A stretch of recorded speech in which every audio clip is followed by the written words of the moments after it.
we've hosted a number of these webinars over the years, our online workshops over the years. And this one we have had, I like Elizabeth at 4.75. This one has had the largest sign up ever. So literally 3x what we normally do for a big online event. So I am so honored that you are with us today. We are going to contain this whole thing within an hour. We'll get started here in a minute. It's going to be a great time together. Again, thank you so much for being here. It's so great to see where everyone's coming from. So again, take that poll. So how eager are you to see your church grow by strengthening its invite culture? 1 is like not eager at all. I would be like, why are you here? What are you doing? And then all the way through 5, extremely eager, ready to take action. Take that poll. We'll give it another 30 seconds just for everybody to come in. It was the song. Brian, I appreciate you coming.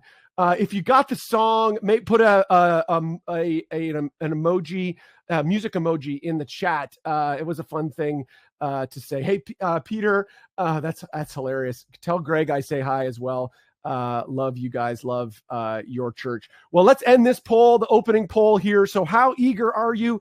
People answered 3, 4, and 5. 1% said curious but cautious. I appreciate you being cautious.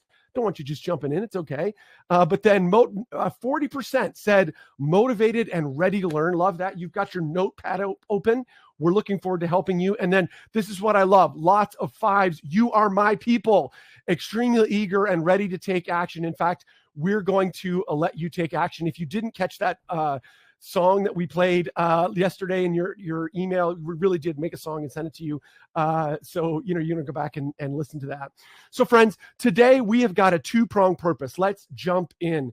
I want to give you as much value as I possibly can in the next hour. We've been talking about in the lead up to this that we're going to give you 2 things. First of all, we're going to talk through the 5 levers that fast-growing churches use to train, equip, and motivate their people to invite friends. And we'll be doing that. I want to have like a cross-table conversation, like you and I were sitting across the table and saying, of those 5, which levers would you pull in the next 90 days? And then, so that's the first promise. We're definitely going to do that. And then the second promise is some of you are going to want to take more action. Some of you at the end of this are going to say, hey, I want to dive deep and I want to invite you into something called the Church Growth Incubator. Now, we really have not talked much publicly about this. This is really our first public thing, and we're going on doing it for 4 years and have had incredible results. So friends, I am eager to get more of you into this. It's a 1-year coaching experience that I want to get in on with you. But again, no pressure. That's later in the call. For the next 45 minutes or so, I want to give you a practical map to really help you dive in and to help you reach more people in your community. Well, friends, the difference between stuck and stagnant churches and growing churches is this. Growing churches train, equip, and motivate their people to invite their friends. Today is about moving from hope to a repeatable system. I know you hope that your people invite your friends, but what we've seen is that fast-growing churches that are reaching people and keeping them, are training, equipping, and motivating. What do we mean by that? Training. This is the idea. This is like the head. They need to understand that they've got to invite their friends. That this is why we talk about it being that fast-growing churches do this, because it's a headpiece of it. First thing, we're going to train them, give them information around why it's super important. It's a culture shift. And so they do need some logic, but we also have to equip them. We've got to give them tools. These are like practical things that they can use to invite their friends. But then third, we got to motivate. This is also about their heart. And this is why we talk about invite culture. This is not a tactic. There is no silver bullet. It's not one thing. I can teach your church. I can lead your church. I can help your church be a bigger church. I just can't do it quickly.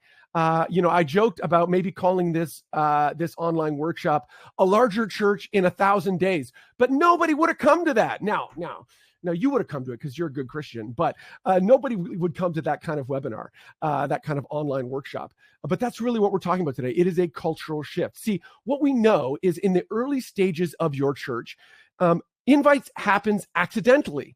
And so if you don't build systems, people will just invite their friends. If friends of mine are church planters, and as they got rolling and, their people are excited, they're involved, they just accidentally invite their friends because they're a part of it. Now, what we want to do is shift from accidental inviting to an intentional invite system to the point where it becomes instinctual. It literally gets baked in to your culture. That is what we're talking about, that your culture, it becomes normative. I said this in the pre-roll. People like us do things like that. That is what culture, that's Seth Godin's definition of culture. And what we've got to do as churches and church leaders is to move invite from this program, this tactic, to it becomes a part. It's an instinctive part of what our people do. Listen, I know your church. You probably feel like growth is sporadic at your church. It's like, well, we see a big day, like in the spring, we have guests that show up. We, you might have these surges, but then you stall out. You don't sustain the growth over time. Your people love their church, but they're not naturally inviting. It's like they look at inviting as something only weird people do or strange people do. No. But it's not that they don't love the church. They love it, but the penny hasn't dropped from their head about, or maybe it's the other way, from their heart to their head of like, I love this church. I should be inviting friends. They haven't yet seen themselves as a part of the mission. And finally, I know that your church, that you're seeing your staff, have more effort, your team has more effort, but you're really not seeing consistent engagement and growth. So there's a problem here that your church, it can feel like, man, we're pushing hard. We keep pushing all the time around, trying to grow. We maybe try the latest tactics. In fact, I've seen this happen. I see too many churches assume this problem. In fact, I've heard some of you say it. You say things like, well, we just need like a better marketing. And maybe you see like, there's these people online that sell church marketing. And in some ways they like kind of frustrate me because they'll have these like, grow your church, double your church in the next, 30 days, and that sort of thing. And what they're doing is they're trying to sell you a quick fix.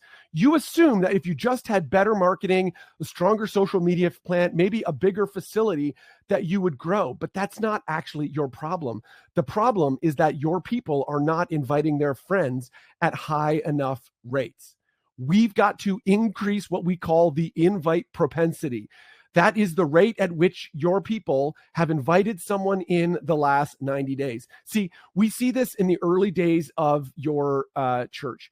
That early on, when you first, get rolling, there's high invite. Your people naturally invite their friends, but then you hit a plateau. It gets to a point where if you do not go from, hey, I know the lead pastor, or I am friends with the staff, and people just start attending the church, those people, unless we deliberately build a culture within them, they will not have the same invite drive as those people who were involved early in the life of the church.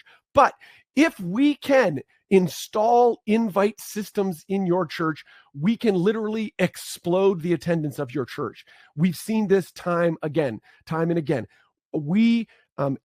If we can install invite systems where we train, equip, and motivate your people to regularly invite their friends, time and time again, you'll see your church reach more people than you've ever reached before. Imagine in your church, I want you to kind of imagine the future. Think, kind of visualize, maybe close your eyes. Remember when you were in like grade school? I don't know if you did this in your grade school. Maybe it's just my strange grade school. Like you would be in like gym class and the gym teacher would say, close your eyes. I want you to picture. This is like a visualization. I want you to visualize. What if your people started to naturally invite again, like in the early days of your church? Your church would see brand new guests every single weekend, all year long. Every weekend, you would have people walk in the front door of your church who are brand new. It wouldn't just happen a couple times during the year. If your people invited regularly, that would happen. Your church would double the first-time guests at this Christmas. If you had people who are energized to invite this Christmas, you could easily double your normal attendance. You could, or triple, or quadruple. We see that in the churches we coach. In fact, you could launch into January fired up and not exhausted because you have a fresh push throughout the entire year of brand new people. You're not just like grinding it out. But because you have a flow of new guests coming in all the time, that results in all kinds of amazing stories bubbling up in your church. And what can be the drudgery of week in, week out ministry. And to be honest, going back in January can be a drudgery, right? We have an amazing Christmas, and then it's like, oh, we got to do this again. But if you had guests coming and inviting every single weekend, you'd have a ton of stories that you'd be excited to get back to it in the new year. And your staff would be focused on people, not just on programs, because this is a discipleship issue. Ultimately, this is ultimately about discipling your people to get out of the stands and onto the field to invite their friends, to invite more. Well, hey friends, my name is Rich. If we have not met before, I'm on a mission to help 100 churches grow by 1,000 people. I served for the majority of my ministry in 3 growing churches in XP, executive pastor or executive pastor adjacent positions. And 2 of those 3 churches went from less than 1,000 to multiple 3, 4, 5,000 people when I was on staff there. Not because of me, but I had the privilege of being a part of those teams. About 15 years ago, I started a podcast and a blog. Remember people used to blog? I'm still blogging, but remember people used to blog where we were gathering up lessons. I called it unSeminary, stuff you wish they taught in seminary. And what we were doing there was trying to take away the limiters, take away the things on churches that hold them back. Well, 3 years ago, we launched something we call Church Growth Incubator, which is literally the culmination of those 15 years to help churches like yours reach more people. And now I'm giving myself full time to work with churches like yours to reach 1,000 people or more, to grow by 1,000 people. And I want to frankly help 100 people, 100 churches like yours reach at least 1,000 more people. And we're chipping away at that mission. Why do I want to see churches grow? This is a settled issue for me. I know there's kind of thinking out there like, oh, this kind of like big church is bad. I just don't believe that at all. I know that there are amazing things happening in your church. You are leading a life-giving church. People are coming to know Jesus. Their lives, literally their eternity is getting turned around. We see marriages being restored in churches all the time. Where, people were struggling, they have an encounter with Christ and their marriage gets turned around. Kids who were living in hopelessness are now living in hope. I know that your church is serving the community, making a difference with tangible needs in your community. And what I want to do is come alongside you and help that accelerate, to see more of that happen. Why would we not want to see more of that happen? So I know there are some leaders who kind of whimper off in the corner and are like, oh, we're fine being our size. No. My job is to be a voice in your life to help you feel the discontent of wanting to reach more people and to do it in a sustainable way that doesn't burn out your people. That is all about culture. So you might be thinking, you might be here thinking, we already told our people to invite. But you know what I want to tell you? Just telling them, hey, invite your friends is not training. That's not equipping, and that's not motivating. We're talking about a deep cultural impact. It's not just about, what we have found is that churches believe that they've done this, but they haven't given it the focus that it needs. And if you can give it the focus it needs over an extended period of time, it literally becomes the normative behavior of your people, and literally growth becomes unstoppable. You might be thinking, well, people just don't invite anymore. We live in a post-invite culture. This is just not true. I put this stat in here that came out a couple weeks ago from Barna. Over 80%, I think they actually said 88% of people in our culture said they would come to church if a friend would invite them. Think about that. There's a stat that I love even more. It was from, it's an Australian statistic. I've served in lots of post-Christian cultures. So I'm Canadian, don't hold it against me. I was in New Jersey for a bunch of years. Those kinds of cultures, I work with churches all across the country, but those kind of cultures where people don't wake up in the morning and think, hey, on Sunday morning, and feel guilty for not going to church. I love working in those kind of communities. And we still see that invite works well there. This stat from, and it was an Australian statistic that said 40% of Australians 40% in a post-Christian, some would say pre-Christian context, like Australia, said that they would go to Easter services if a friend invited them. Invite is where it's at, friends. It is somewhere between, depending on the statistic you read, 15 to 25 more times more effective than marketing. My question is, are you investing 15 to 25 times the focus that you spend on marketing or the energy that you would spend on even like having a website? We want to, yes, Chrissy, I'll find that reference for you. Thanks for asking. Beth, if you can make that note, I'll get that reference and put it in follow-up notes for you. All right. Or maybe you might be saying, listen, we've tried big days before. We're going to talk about big days today. We're going to talk about kind of the difference they make. And some people just like boil this down to that. They're like, oh, yeah, it's just about big days. One event isn't culture. You can't say, yeah, we did Easter last year, invited a bunch of people, or we did Christmas last year and invited a bunch of people. That's not what I'm talking about. I'm talking about 52 weeks of the year, surrounding your people with the messaging. What are you doing to invite your friends? So friends, what we want to talk about now are the 5 gears of invite culture. Now, why do we call them the 5 gears of invite culture? One of my convictions is that the way to see your church grow is you have to invest in these areas time and time again. It's not one particular tactic. It's a bunch of activities. It's everything from mindset, how we think about these areas, how important they are, but all the way through to tactics and measurements in these 5 areas. And a number of years ago, I did some research and was really looking closely at how fast-growing churches encourage their people to invite. And what we saw was there were these 5 distinct areas that we repeatedly see, particularly the fastest growing churches in the country, come back to time and time again. I call them gears because what we've got to do is apply pressure on them consistently. It's like the flywheel. When I was a kid at my park, there was the merry-go-round. You had one of these. It was a large metal plate, and you put your foot on it, and you pushed one time around. It took a lot to push one time around. And in fact, it took like all your energy to push the first time around. And then you pushed a second time, and it was like a little bit less, but you still were pushing. And then the third time, a little bit less, a little bit less.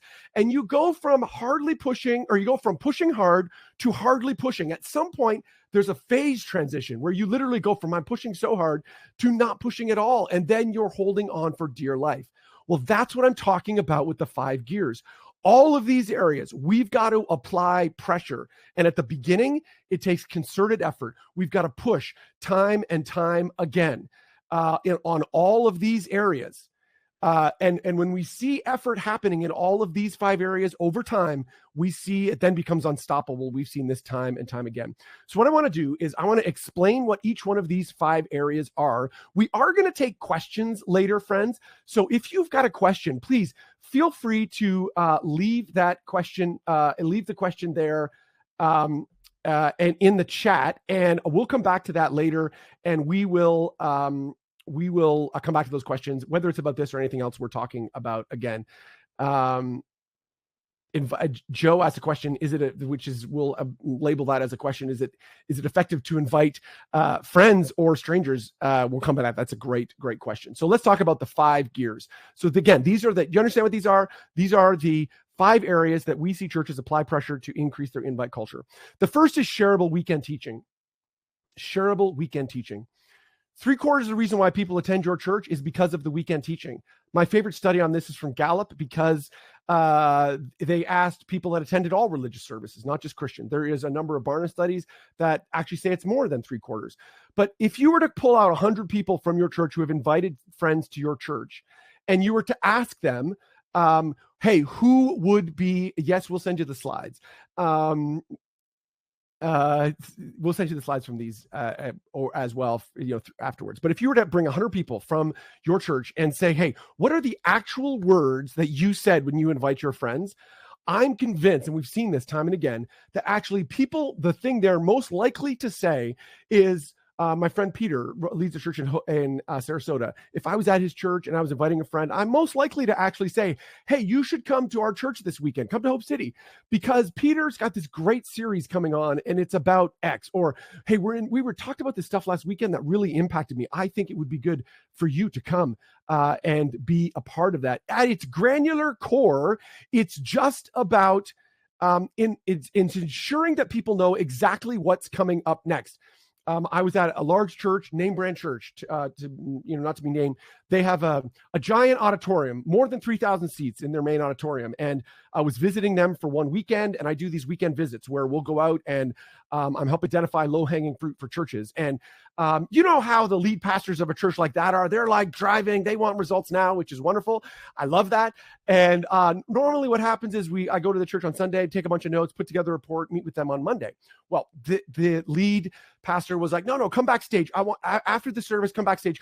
I want to get your feedback on what happened and how we can improve.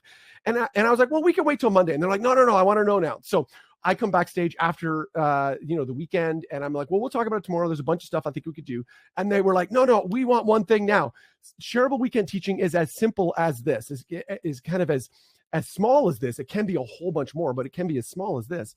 Do people know what's coming up next in your church? Have you told them, hey, next weekend? And this is what I said to this pastor. I said, this was a great service. It was fantastic. But at no point in the service did you say, next weekend, we're talking about this. And here are the 3 kinds of people in your life who might be interested in being a part of it. You should invite them to come back. Now, it also includes things like ensuring that you're having invite cards available for them. It also is about ensuring that you have all the that you're lining up your teaching in a way that sequentially makes sense, that people can predict what's coming up next. It's about digital resources on your website. It's about a number of things, but the first area, shareable weekend teaching, critically important. Number 2, eventful big days. So there are 3 or 4 times every year, 3 or 4 weekends every year, where 2 things happen. Your people are more likely to invite their friends, and their friends are more likely to attend. I used to say, in fact, I said this for a long time in the churches I led. I would say, every weekend is a weekend we want people to invite their friends.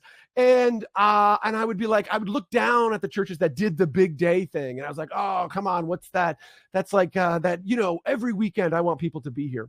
But then I looked at the stats and I listened to people around when they actually invite their friends. And what we found was that there are 3 or 4 weekends every year that your people are more likely to invite their friends. And so what we've got to do is we've got to build these weekends from the invite backwards. Don't surprise people. Tell them exactly what's going on. Tell them what's happening at your church, and use that to help them understand how they can invite their friends. So we've got Christmas is coming up. That's typically one of them. Easter's one of them. Maybe Mother's Day. Maybe it's the second weekend in January. I know for our church for years, actually one of ours was Time Change Sunday. It just happened, Time Change Sunday in the fall. We have a higher proportion of guests on those weekends and a higher attendance weekend.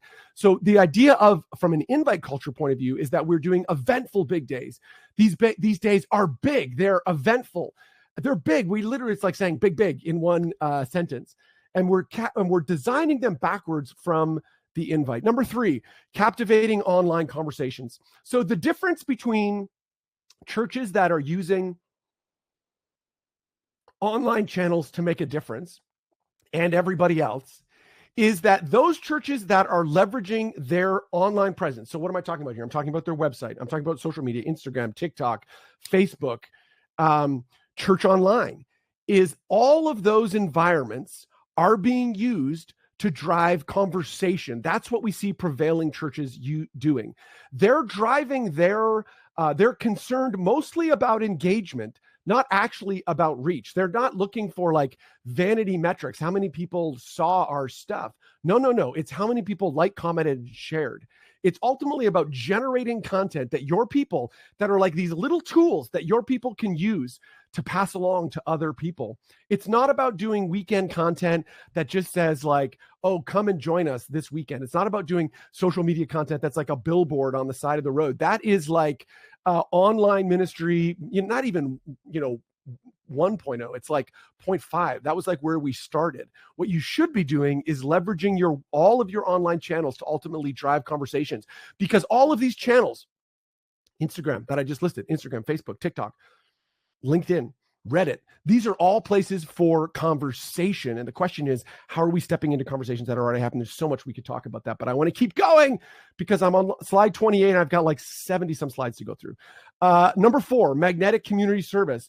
This is the idea that fast growing churches get people out of their seats and into the streets to make a difference in their community. Now, here is the key shift on this. This is why you see churches like I don't know who it is for you. Maybe it's Church of the Highlands with their serve days in the summertime, or maybe there is, maybe there are, maybe it's like Elevation with Love Week. It's these mass mobilization events where you put a t-shirt on everybody and everybody goes out and is out making a difference in their community. They're not only making a difference, but they're being seen making a difference. From an invite culture point of view, those are amazing places for your people to invite their friends. So your church might do a meal packing thing, which is fantastic. We see lots of churches doing that. It's actually a great thing to do. But the question is, are you using that to drive invite? Are you using that to get your people to invite their friends to come and be a part of it? Don't just do it, but use it. And because oftentimes when we look at the numbers, we often see 10x the number of first-time guests come to that kind of magnetic community service experience than would on a regular weekend service. We see that at our church. We literally coming up against a meal packing thing. It literally happened in my life with my neighbor across the road. I've invited my neighbor to a bunch of stuff. Imagine being the family that lives across from the guy that talks about invite culture. I feel bad for my neighbors. I've invited them to so much stuff. They have never come to anything. And I've been personally discouraged. Oh gosh, I don't know.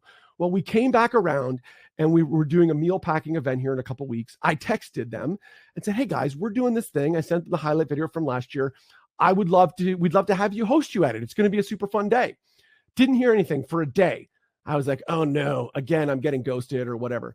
A day later, I get a text back. Rich, that sounds fantastic. We're already registered for this time slot. We're in. Wow, isn't that amazing? Magnetic community service. How do we drive community service at scale to make a difference?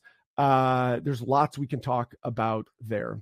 Okay, number 5, appealing volunteer experience. So this is the idea that in fast-growing churches, they see the volunteer experience as integral to their growth. It's not too many churches think like, oh, when we get to a size, when we get to X size, and it's usually like the next barrier, when we get to 500, to 800, to 1,000, 2,000, 5,000, 10,000, we'll have enough volunteers to make it happen. We'll have enough kids ministry people to actually serve those people. No. That's not how it is. It's actually the other way around. In order to get to 500, 800, 1,000, 2,000, 5,000, 10,000, whatever the number is, you have to mobilize new volunteers in an incredible volunteer experience. That's what we say, appealing volunteer experience. In fact, there's a 3-to-1 ratio. This is the growth mechanics that are happening behind the multi-site church movement. I've launched 13 campuses, directly coached a ton more. And why is that a predictable growth engine for churches? It's because you are sending new volunteers to volunteer in new locations. But you can do that in your existing church without launching a new location. I think you should launch a new location, but without launching a new location, you could do that by simply releasing new volunteers. Why is that? Think about it at the individual level. So you take people out of their stands into the fields, under the stands, too many mixed metaphors, out of the stands onto the field to play on a team. And on Friday afternoon, they're like coming to the end of the day. Hey, what are you doing this weekend? Oh, actually, hey, I'm going to be volunteering at my church. You should come. I would love for you to be a part of it.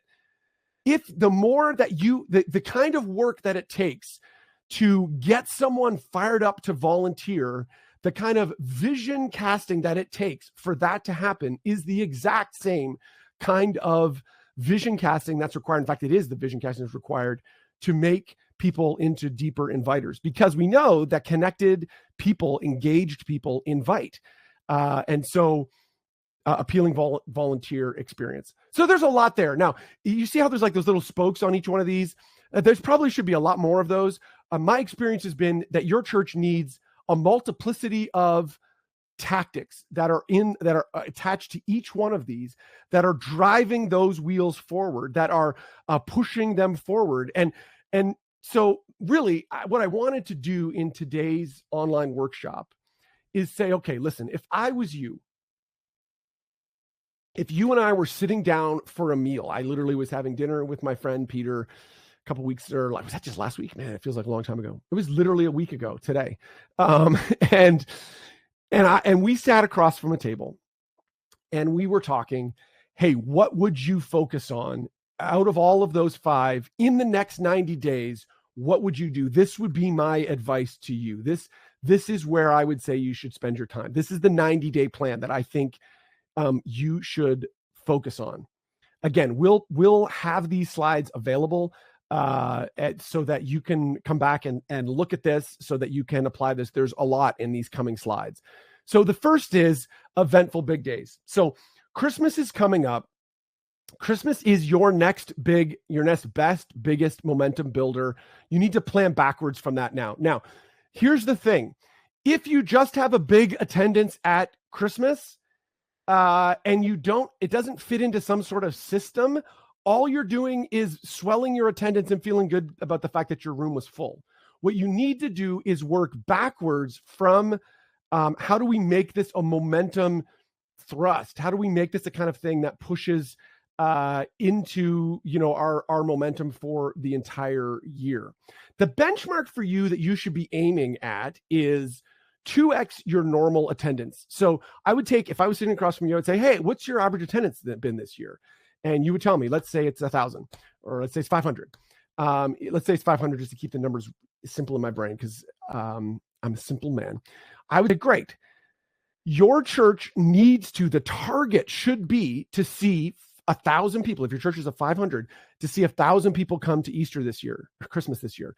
That scales up for regardless your side. That's the table stakes. That's not a thriving church. That's just like normal. Your church should be doing that. Now, if last Easter, last Christmas, you were not at 2x, then the difference between those two, let's say that you were, 1.5. Let's say you were 700. Let's say you were 750 if your church are 500. The amount of effort that you need to put in, I would be thinking about the gap between 750 and 1,000. Think about what you did to encourage your people to invite their friends last year, and you need to increase your effort by that much. You need to find new things to do to increase your invite. So that's what I would start with. What was Christmas? 2x, 3x? What was it? The gap between, that's where you need to invest your time. And what happens is churches, if they're not at that, it's because frankly, they're just not talking enough about Easter or Christmas. I keep saying Easter. I'm already jumping to Easter for you next year. So what we've done is we put together a resource. If you click on the files link, it is there for you. You can download it. It is a printable wall calendar.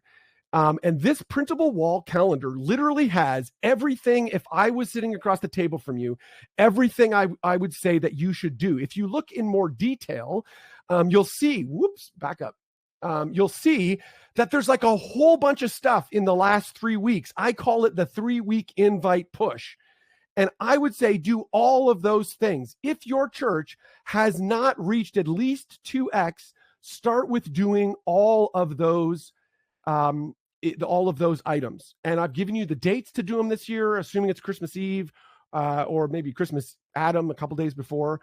Do all of those things to invite your people to come, to invite their friends, not to come, to invite their friends to be a part of it. Now, if your church did do 2x, you want to pour the heat on even more. And so I would look at this. I would download this resource. Again, click on the files tab, download that, print it off, and ask, are we doing all of these things?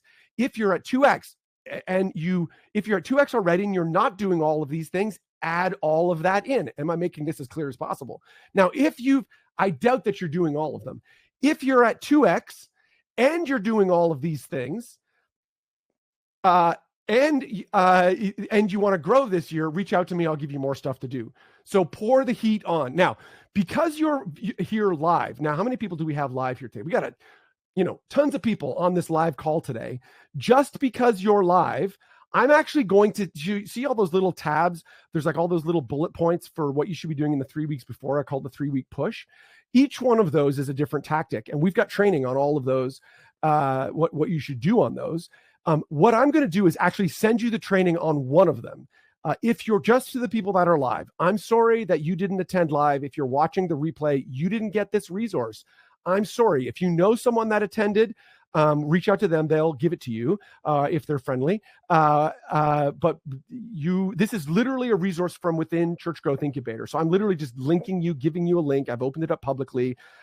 You can, pick that up, today. I'll send that to you after we're done.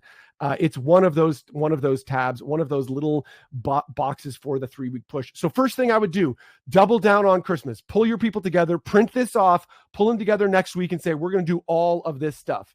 Next thing, shareable weekend teaching. So again, we're going back to the 5 areas. I would say you need to be thinking very carefully around how you're lining up your January teaching. So this is the thing that too many churches miss at Christmas that then misses momentum. Christmas 2025 is all about an invite to 2026. So we're going to try to drive a huge crowd to be there, but that service needs to be designed backwards from how are we using that as a recall to get people to come back in 2026. And we got to put all of our weight, put creative energy into thinking, okay, what are we doing to call back? And the two elements that if I was sitting across the table, I would get you to think about. One is core teaching, core message. So as a preacher, as a communicator, what is the thing that you feel like when you teach it resonates with your people? When you talk about whatever that is, do that in January. Talk about that in January. And we will... we're gonna whatever we're coming back to in the new year, that's the thing that it needs to be core for you. But it can't just be that. There also needs to be some sort of free giveaway in January that you can talk about at Christmas Eve. So a number of years ago, we were talking about exactly this in Church Growth Incubator, and it's become infamous in our circles internally. It's become called the Hoodie Sunday because I was encouraging people to think about t-shirts. It came from friends of mine, actually Epic Church, who is on the call today. They do a day it has been in January called Epic Sunday, where they give away a free t-shirt, and you can only get that t-shirt on that day. And they sell that t-shirt. They talk about that t-shirt at Christmas. So you've got all these people at Christmas. If you want this really cool t-shirt, you got to come to Epic Sunday. I was teaching this and talking about this as, hey, that's a great thing to do. And a church within that, they took this idea and said, we're going to one-up Epic and we're going to do hoodies, which I was like, okay, hoodies cost more money than t-shirts. And sure enough, they did it. They ended up 3xing their normal attendance on that Sunday, had a ton of people come to know Jesus. It was an incredible event, to the point where, yes, it blew their budget, but to the point where it's now a regular part of their outreach. Amazing, opportunity for you. So now our church, we've done books. So we'll say, and we've done a different way. Some years we do, hey, we're kicking off a series on insert about relationship, and insert about relationships. We're doing a series on relationships, or we're doing a series on parenting or whatever. And it seems like there might be a problem with the file tab. If there's a problem, we'll send that back. Beth can help you with that too, if there's an issue there. So if you're, so we've done books. So we do like a series, and we're gonna say, hey, we're gonna give away this book to everybody who's coming. Or we've said we'll give it to all your first-time guests. We've done it differently, different years. So you need to kind of power those two things together. And then thirdly, when we're thinking about shareable weekend teaching, do your biggest social media countdown that you've ever done. Okay, we just launched this thing. And if you follow me, you have been pestered. I've been on Instagram. We've been on email. We've done new podcasts. We've done a bunch of stuff. That just model your launch to your series in January like that. It hits January 1st. You're going to launch, say your series is going to start, or that whatever the thing is, the big day is going to be on the 15th of January. Build a 15-day lead up to that. That's the second part of your 90-day plan. Third part of your 90-day plan is magnetic community service. I would start working now to build a an early spring service experience where you're planning on getting people out of your seats and into the streets. And this is what's going to happen. We're going to have a huge Christmas attendance. We're going to drive those people to come back in January. And then in January, we're going to start talking about a February or March community service experience. The goal here should be to get people out of their seats and into the streets. We have to make a difference on, a Saturday. Really the goal here, or on or you could do it on a Sunday. Some churches take Sundays off. One of my favorite churches, Evangel in Scotch Plains, New Jersey, they actually do it every fall. It's such a big deal for them. They call service for service. They literally cancel their service. And we've only done that once. But this idea about making a great, that's great. MLK Day, Service Day for Nithin, City Alliance, fantastic day to motivate people towards. But the key here is it needs to be making a difference and it needs to be fun. So there'll be difference maker people in your church who want to do something practical, make a difference in your church, which is fantastic.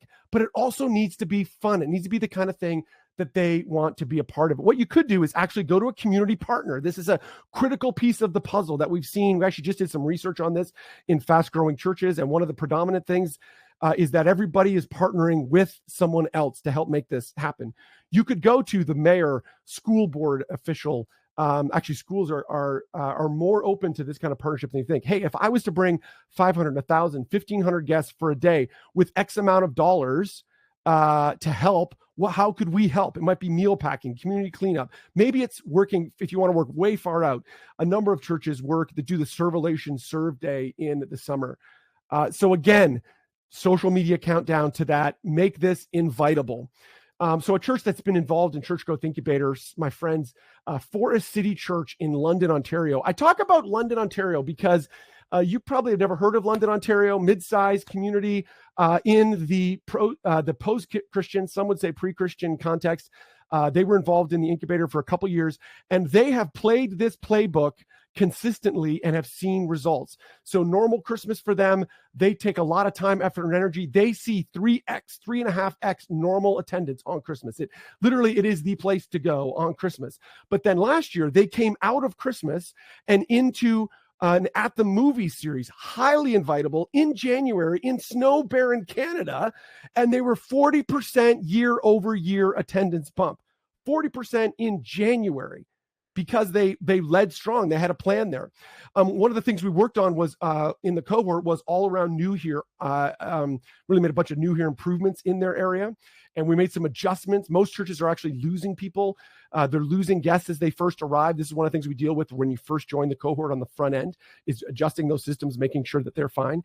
In fact, we made a few adjustments with this church, and they saw in the first 60 days after making those adjustments, they saw 600 first-time guests, registered guests, where it actually caused a bit of a panic internally, because they applied some extra effort towards that.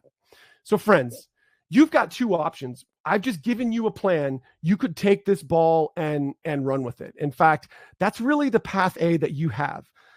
You could take these things. I've given you at a high level what you should think about, but you can keep thinking and hoping that more friends come, that your people invite their friends and family.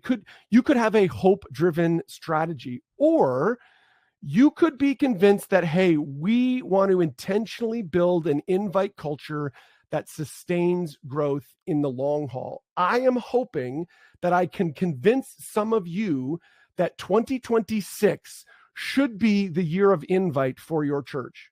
2026 should be like an organizational goal at the highest level, maybe one of 2 or 3 goals for the entire year. And that's where what we said we were going to talk about, Church Growth Incubator, comes in. Church Growth Incubator is a group coaching experience. The core of it is 2 calls a month where we gather like-minded churches like yours, and we do 2 in-person retreats a year where we actually go on site at fast-growing churches. I want to take a few minutes and tell you about it, kind of unpack it and show you how it helps. The thing that's been amazing about this, again, I've talked about it privately, kind of behind the scenes. but never in as public a forum as this. And I want to invite many of you to actually join this, to come and join us on this. And here's the reason why: because it's making a difference. We're seeing real results. So we do 2 calls a month. We do 2 in-person retreats a year. I'll tell you more about those, but we also provide you all kinds of resources to actually fuel all of those 5 areas. So we consistently work on all of these different 5 areas and give you playbooks, volunteer pathways. We give you, resources, literally videos that you can plug and play, training resources, everything you need to make happen. So I talked about that. We do 2 calls a month. One of the types of calls we do are intensives. We do 4 of these a year. We only do 4 of them because they're intense. They're 2+ hours long. And what we do is we actually take one of those 5 areas that we just talked about, and we go deep. We spend a lot of time and effort and energy on that one particular gear. We bring in a third-party expert from a fast-growing church. This is not theory. This is what they're actually doing. And they coach you on what they're doing. In the past, we've done stuff on mass community outreach around this idea of getting people out of their seats into the streets. We've done Easter deep dives where months ahead, I bring all the resources from what churches have done on Easter. We bring third-party experts like Jim Bergen from who actually some of the guys from Flatirons is on. Jim's been on calls in the past, helping us wrestle with how do we talk so unchurched people will listen. So intensives, we do 4 of those calls a month. Labs, we do 8 of these a month. One of the differences between my coaching or Church Growth Incubator coaching and what other church leaders do is we base it in the actual behavior of what fast-growing churches are doing. So this isn't like based on theory. We go out and do the research on what actually fast-growing churches are doing. We talk with them and boil it down for you. And we do this 8 times a year in what we call labs calls. We've done things like plan your visit. We went and actually did 25 plus plan your visits and walked through all of them. This is like on your site where you click through and you actually plan your visit. We do all those visits. We go through all those communications, boil it all down, and then serve it to you in a platter in a 1-hour call on exactly what you should do so that you can consistently install what people are actually are doing. Friends, this is a part of what bugs me about other people online who do what I do. I literally today saw someone else give advice online who's got a huge following, who it's actually the opposite of what fast-growing churches are doing. They're saying, oh, you should do this. And it's the opposite of what actually people are doing. It's not my opinion. It's what people are actually doing. We've looked at top trending messages. We did a study this spring on Instagram. I can tell you exactly how you should structure your Instagram, give you exactly what they're doing. And we provided, examples and so on.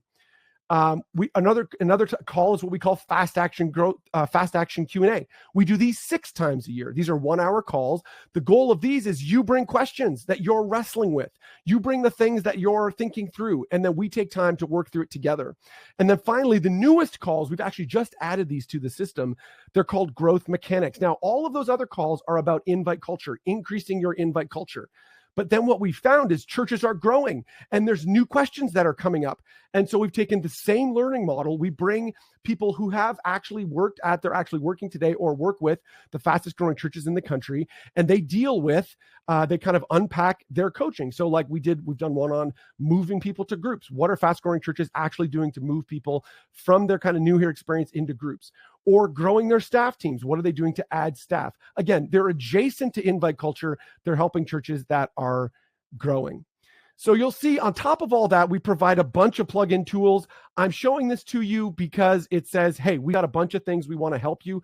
We're going to give you a handout in the follow-up email that literally goes through the 5 gears and all the resources that we've provided for you. The advantage of you joining here 3 years in is we've made a bunch of resources that you can plug and play now. There are churches that have been in for that entire time that continue to be in, re-up for another year. In fact, all the churches that I was wondering whether they were going to re-up for this year, which is incredible because of the results they're getting. But the advantage that you have, don't tell them, is that all those resources are there ready for you to jump in, dive in. Now, we do in-person retreats as well. I mentioned those. We do 2 a year. You get yourself to these locations. We always go and visit a fast-growing church. So Mariners, Pantano, we've gone to Liquid Church. This February, we're going to Coastal Church in Fort Lauderdale. You get access to the locations. We get a chance to visit them. But it's 2 days of all of that other kind of content in person. We have fun together. We'll bring in a third-party expert. This one here, actually, this was one we did literally in my backyard, like here in my, well, not my actual backyard, at our church. And we brought in, every one of these, we bring in third-party expert. For this one, we brought in Jenny Catron. She was with us for the 2 days. Really, the way for you to think about this is that I am a fractional staff member helping you on invite culture. That's the most consistent feedback we get. And that's the way you should think about this. This is not another training resource. This is a fractional staff member. My job, listen, I was an executive pastor at fast growing churches, and there's lots of things I could help you with, but there's one pie of the puzzle, one piece of the puzzle that I want to help you with. It's invite culture. And if I can come alongside you and apply pressure on you and your team to actually make effort in this area, you'll see results. Here's a bunch of quotes from 3 of the churches. We're going to send you more of these that have been involved.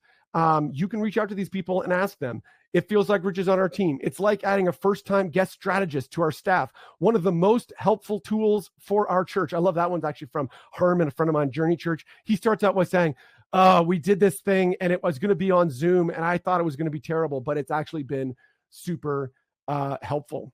So this is what I want you to think about.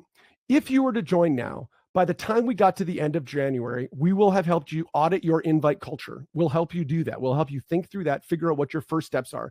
We're going to identify your next steps for increasing invite culture, and we're going to build a 5-gear action plan for 2026. Here are the areas that you are going to focus on. Now, some of you might be wondering, and this really is the question I have for you, what is holding you back from not doing this? I want you to do this. Now, some of you might be asking the question around finances. How much does this thing cost? Listen, if you were to hire a consultant to come in and work with you directly, that would cost probably $3,000 to $5,000 a month. They would want to be at least a year or two with you. So that's like $40,000 to $60,000 a year. But because we do this in a cohort, you get all of that and the ability to interact with like-minded churches. In fact, just yesterday, I was on a call with one of the churches in the cohort, and they said the biggest benefit is that I get to interact with so many other churches. So not only that they wouldn't normally bump their shoulders with, but they're churches that are wanting to grow. But because we do this in a cohort format, it's a much more economical way of doing it. So the Church Growth Incubator is just $10,000 for the full year, or you can choose to pay monthly, $1,000 a month, but that's going to cost you an extra $2,000 over a year. That covers everything. That's your retreats. Just get yourself there, put yourself up. But once you get there, everything at the retreats, food, fun, all that, all the calls, done for you playbooks, the community, private support. I give personal feedback on your writing, on, invite cards, whatever stuff you're doing around this area. I'm ready to give you that feedback. But on top of that, we've given a bonus for people who decided to join at this time of year. So if you join between now and November 19th, and here's the reason why we're saying this. I know church leaders that have a bias for action will actually see a change happen in their churches. If they have a bias for saying, I want to make stuff happen. So I'm trying to unearth churches that have a bias for action. If you join between now and, or apply between now and next Wednesday, 1 week, 7 days from today, we'll add, it's a $3,500 value, me coming to your church for a day in the first quarter of 2026. So I'll actually come. You just have to pay the flights and hotel. Won't charge you for me being there. We literally charge that $3,500 a day. But I'll come and we'll work with your team. We'll bring everybody up to speed. We'll work on the 5 gears. I'll give you feedback on your facility. But that's only for people who apply in the next 12 days. Now, you might be asking, what if our church is under 500 people? I've been saying 500-ish. So that's your campus or your church. If it's under that, we still want to help. We have churches joining who have multiple campuses. Their total attendance is over 1,000, over 2,000, but their individual campuses are in that 500 to 1,000 range, or 500-ish to 1,000. We have churches that actually are getting great results in the sub 500 range. This is for your whole team. It's not for one person. So actually the calls, we want to have somebody that's a primary contact, but you can bring multiple people onto the calls. In fact, I actually love that, seeing people sitting, talking amongst each other during the calls. You have to travel for the 2 retreats a year. We don't want you to miss it. Some churches choose to go to one and not both, but we do want you to come to that. And what kind of results? Well, what we've seen is those leaders that lean in get the most out. So we're going to go to questions in a second. But if you are going to if you want to apply, what I want you to do is you're going to go to apply. Let me put this link up. Here we go. You're going to go to, I think it's called the offers tab. Click that link. You go to apply.churchgrowthincubator.com. That will take you through. It takes about 5 to 7 minutes to do that application. It's a chance for us to get to know each other. At the end of that, we can jump on a discovery call in the next few days to learn whether this is great and to figure out whether this is the right fit for you. I want to help your church reach more people. Go to apply.churchgrowthincubator.com. Would love to have you be a part of it. Friends, listen, healthy things grow. Let's build your invite culture and really help you, fuel an incredible invite culture to really see your church reach the next 1,000 people. And I want to remind you about that fast action bonus. Do not miss that. Okay, I'm going to pivot. We've got a bunch of questions. And I'm going to pivot to those questions now. I'll stay around for, the next 10, 15 minutes. That comes to the end of the kind of official part of the online workshop. So if you need to go, totally fine. You can go. We'll follow up with these resources. For folks that have stayed as long, we're going to send you the 2 resources that are there. One is a proposal. It's literally a 5-page document that talks exactly what Church Growth Incubator is about. And those 5 gears, it talks what the training resources are available. You can get those in the files tab right now. Or you can also, we'll also email those to you. So a number of people asked the question. Yes, we will email you the slides and the video presentation for you. Are the examples you can share of the best online conversations? Nathan asked this. Nathan, there's low-hanging fruit, actually. So yeah, we can share that. We do this, like I said, we have a whole thing within Church Growth Incubator around this is literally give it to your team. This is what you do with Instagram. But one of the takeaways I would say that I see a lot of churches missing is they're not doing sermon clips. And I think this is because you have like people who are like pastor folks, teaching pastors are like, they feel like, a little bad. They're like, I don't want to make it all about you. Well, the reality of it is you're saying things on the weekend that will stir conversation with your people. Use a tool like Opus Clip or Sermon Shots to put together 10 different, bite-sized messages from the weekend and share those. That would be a great place to start. Joe asked the question, is it effective when inviting friends, but also when it applies to inviting strangers? So here's the good news, bad news. The efficacy of invite is directly related to the relationship with the people you have with people. So one of the tools we have within Church Growth Incubator is a thing called How to Be a Change Maker. And it's literally a tool you could use with your people to help them walk through and understand. You maybe have heard about the invest and invite culture. It's this idea of like, hey, your church needs to both invest in people and then invite them. And that's great. I think it's a great framework, a great starting point. But I actually think there's a third eye, which is include. We can't just see people as targets. We have to actually include people in our lives. And so like that friend across the street I was talking about, I don't love them just because I'm hoping they come to my church. That's the only reason why I'm engaging with them. They're incredible people and we're trying to be in their lives and find ways to engage. But we've got to train our people to figure out how to actually involve the people in our churches in the lives of those people around it. So Joe, it is less effective for you to try to get your people to invite their friends or to invite their people they don't know. It's got to be friends, family. That's ultimately who it is. The people that are the technical sociological term is loose ties. So they're people that they have some sort of tie with. It doesn't need to be like their tightest friends, but it does need to be people that they have some sort of loose tie with. Chrissy, we'll share that reference. It was from a blog post I've just posted recently. I'll remember that. So Steve asked the question, how is this different from the Church Growth Flywheel Masterclass that we bought online? Hey, thanks for buying that. So I would say that's like the 101. This is like the master's level class because this, I'm in your face twice a month with your team. That taught you at a conceptual level. You should be involved in these 5 areas. This is going to give you the actual tools. Here are the resources to actually do this. Plus, it gives you up-to-date research. Church Growth Flywheel was written, the bulk of that was written almost 10 years ago, where this, we're literally based on what fast-growing churches are doing today. So it's the difference between So is it similar? It echoes where we've been, but in the same way that I've given you everything you need to know, go and make it happen. But really what Church Growth Incubator is saying is, do you want a fractional staff member, me, who's sitting on your team twice a month on those calls, in those in-person retreats, asking you questions, asking you, did you actually do it, giving you follow-up to push you involved? How many can be involved in the incubator from our team? Great question, Paul. I'd love to have you guys involved.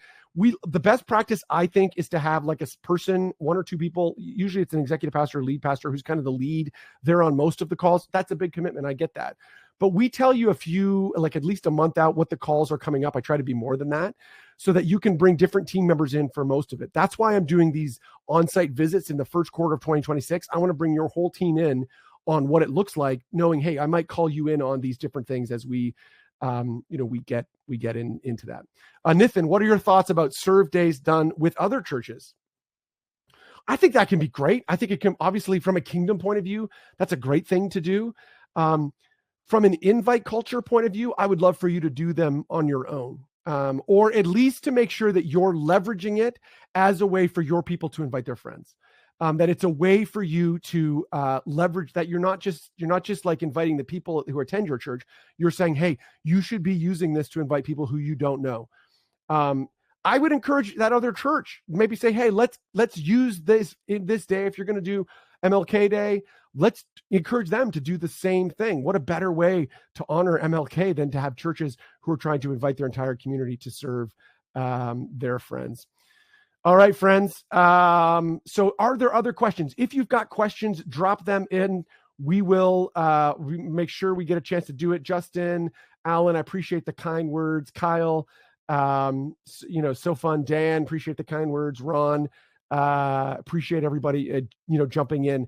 If you've got any other questions, let me know in the chat. If not, we're going to shut it down. Again, we will follow up with you with this video. We'll follow up with you with some slides. Because you are on live, we're going to follow up. Hey, Miles, we're going to follow up with you with that resource. But we're not sending to people that watch the replay. Sorry about that.